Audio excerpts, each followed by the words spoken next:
In one of the previous episodes, we discussed time preference and interest rates. If you have not seen it, watch it before you start this episode. Today we will discuss how dreadful crises arise.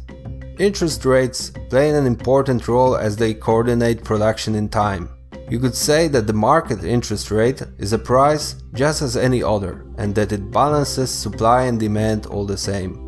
Market interest rate balances the supply of savings and saved resources with the demand for loans and resources to be used for production.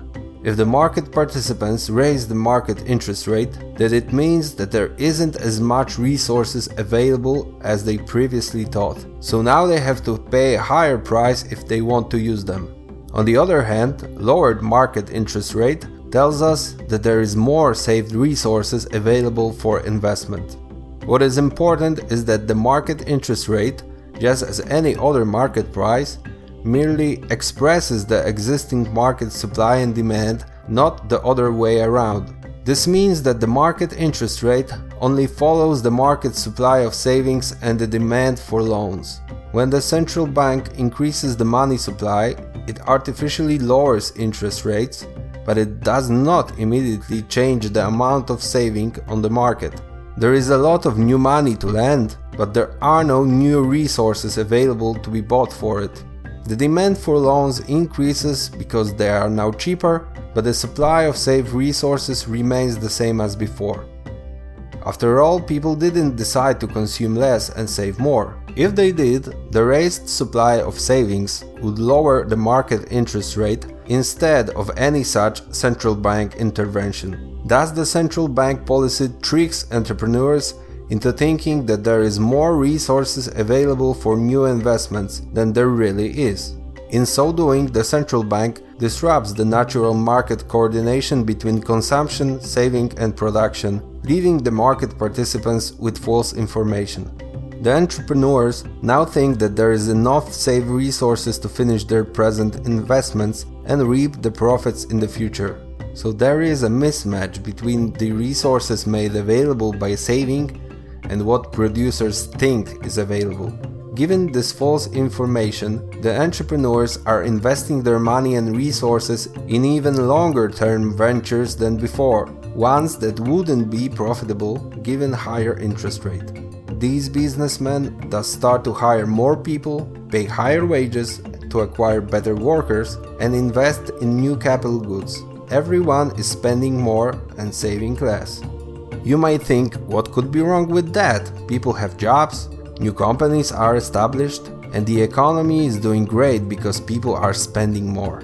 Here's the problem. This situation is unsustainable and leads to erroneous investments or malinvestments, as Ludwig von Mises called them. He illustrated this phenomenon by using a story about a master builder. A builder started constructing a house once, thinking he had enough bricks, but in reality he had 20% less that he needed in order to finish the house. His design was not sustainable, but he was not aware of the fact.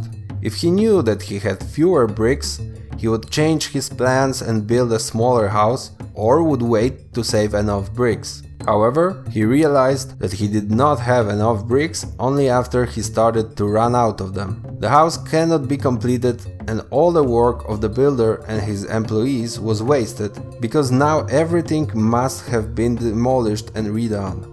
Of course, at the start of the construction, the economy seemed to be doing great, because the builder and his workers had a job, and we could all see the house being built. However, the eventual result was a waste of labor and other resources.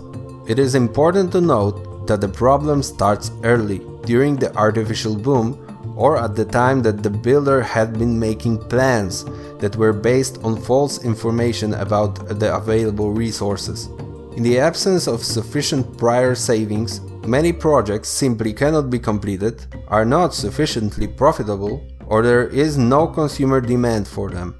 That is why, during crises, we can see plenty of unused newly built airports and other brick projects, empty neighborhoods of newly built houses that no one wants to buy, or bridges leading to nowhere. During the economic boom, resources are misused and malinvested, leading to their consumption and waste. This means that they are not used properly at the present and won't be able to be used so in the future, thus leaving us with a lower future standard of living. What is the bust then?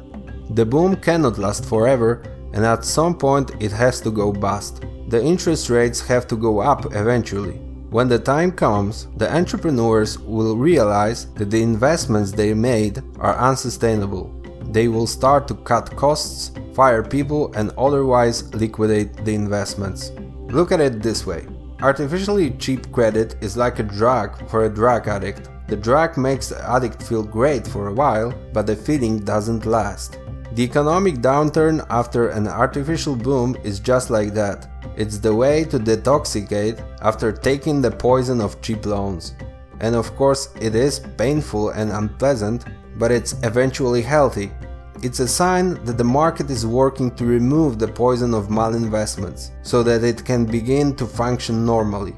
Unfortunately, in recent times, when the crash comes, governments and central banks do not allow for this detox and treat the problem by giving the drug addict another dose of the drug. So they start to lower the rates again and to inject cheap credit into the banking system. This, of course, is not a healthy nor sustainable process. The Austrian Business Cycle Theory presented here was developed by Ludwig von Mises and then by F.A. Hayek, who won a Nobel Prize for his work. For more, visit EconClips.com. If you don't want to miss our next video, subscribe to our YouTube channel and like our Facebook page. If you like our project, please support us at patreon.com or by PayPal. You can find the links in the description below.